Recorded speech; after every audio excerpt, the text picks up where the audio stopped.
30 seconds, 30 secondes.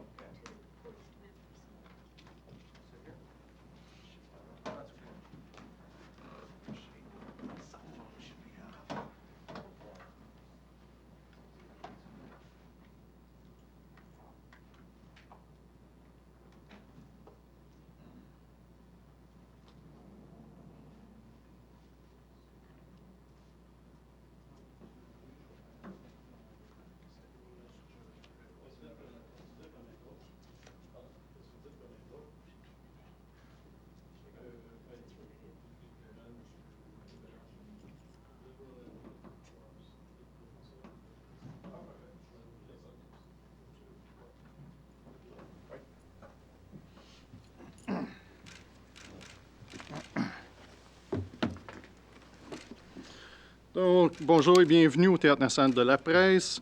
Je voudrais rappeler à tout le monde de fermer la sonnerie sur vos téléphones. Hello and welcome to the National Press Theatre. I'd like to remind everyone to turn their cell phones off. Nous avons avec nous aujourd'hui le député libéral et défenseur libéral des coopératives, M. Mauril Bélanger. Il ferait une déclaration et prendrait des questions par la suite. Today we have with us Liberal MP Mauril Bélanger and Liberal advocate for cooperatives, M. Mauril Bélanger. He will make a statement and take questions. À vous, M. Bélanger. Merci. Bonjour. Thanks for being here et merci à ceux qui écoutent en ligne.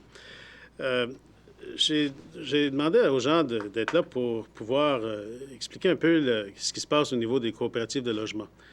There are consequences to a decision by the government to cut funding for low-income co-op housing units. And I'm calling on the government to reverse course on this. Here's a brief history of how we got where we are today. In the 70s and 80s, and slightly in the 90s, the federal government entered into operating agreements in order to build co-op housing units across the country. There are some in every single province and in 2 of the 3 territories. The deals included rent geared to income subsidies that allowed each co-op to offer a certain number of units to families who would otherwise not be able to afford a home. There are in anywhere from 20 to 30, a third of the units in each co-op that are housing people on a rent geared to income basis. En tout, il y a environ 50 000 Canadiens qui vivent actuellement dans des logements de coopératives d'habitation et qui comptent sur ces subventions de loyer indexées sur le revenu qui sont versées par le gouvernement du Canada via des subventions, qui versent des subventions annuelles via la Société d'hypothèque et de logement du Canada. Toutefois, les ententes d'exploitation arrivent à échéance, commencent maintenant à arriver à échéance. Il y en a 2 l'an dernier, il y en a quelques-unes cette année, il y en a plusieurs l'an prochain, et ça monte progressivement. En 2017, il y en aura au-dessus de 150. Il y a au-delà de 900 ententes, et elles viendront tous à échéance d'ici l'an 2020. Alors, il faudrait quand même que l'on prévoie les conséquences de ce geste, parce que effectivement, il y a 50 000 Canadiens qui risquent de perdre leur logement. It leaves also the cooperatives in a very difficult situation with rather unpleasant options to choose from. First, they can decide to raise the rents of the people who are living in rent geared to incomes. That would mean doubling, essentially, the rents overnight to people who basically are on fixed incomes and who are not able to afford such increases. And therefore, the consequence of that would be they'd have to move out and end up being probably homeless. The other option would be for the co-ops to raise the rents of everyone else so that to continue the subsidy. And again, in most cases, the people living in co-ops are not very wealthy, and they cannot afford substantive increases beyond the cost of living increases that are usually governed by provincial regulation. Et pendant que les coopératives considéreront ces options, il y a comme je le disais tout à l'heure, il y a quelques 50 000 Canadiens qui très probablement savent qu'ils font face à une décision qui, bientôt, qui leur causera des inconvénients majeurs et probablement les obligera à changer leur façon de vivre. Alors, c'est ces 50 000 Canadiens là, qui nous préoccupent. Et nous avons l'intention d'en faire un enjeu électoral. Et ça, même avant 2015. And I'll give you two examples. In Toronto Centre, where there will be a by-election soon, we believe there are about 1,000 co-op units. And of those, built under Section 95, there are three different programs that we're building these. Of these, about 1,000 units, about a third would be housing people on a rent geared to income. So you're looking at about 400 to 500 people whose housing they would lose because these subsidies would end when the agreements expire. Même chose dans Bourassa. Il y a 8 coopératives de logement dans Bourassa, qui ont environ 200 unités de logement. Donc, il y a à peu près probablement 25% à un tiers de ces gens qui demeurent dans des logements qui sont subventionnés, indexés à leurs revenus, et qui risqueraient de perdre leur logement, effectivement, lorsque les ententes viendront à terme.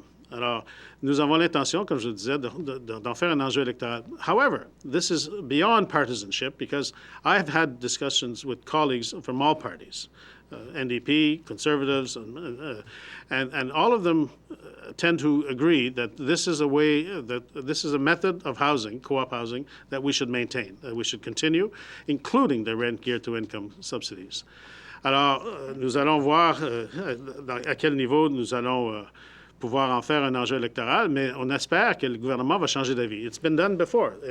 Since I've become the advocate for co-ops, we've seen a couple of significant changes in government policy. One of them essentially was with housing, co-op housing, where they were not allowing co-ops to change their mortgage because some had mortgages at over 10%, some as high as 13%. They wanted to renew them while the mortgage rates are low and perhaps increase the loan so that they could renovate and renew their stock.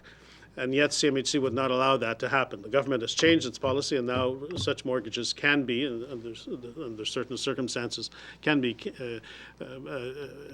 ended at the normal 3-month penalty rate.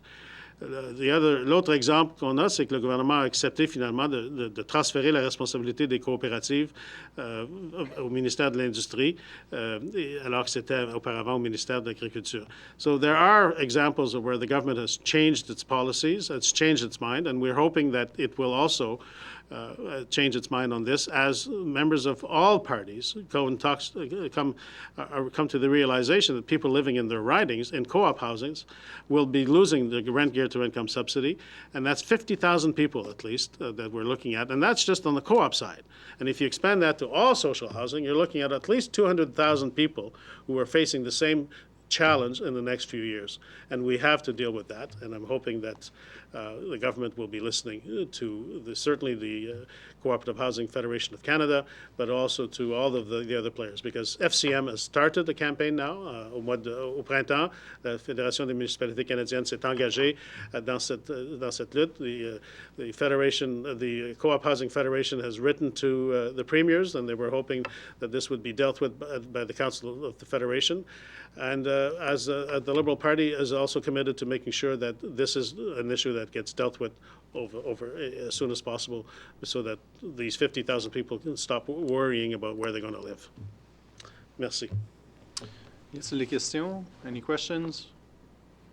Thank you. Merci beaucoup. Merci bien. Si vous en avez, vous pouvez m'appeler au bureau. Nous fera plaisir de vous retourner votre appel. If you have any questions, those who are listening out there, you can call my office, and I'll be glad to call you back. Thank you very much.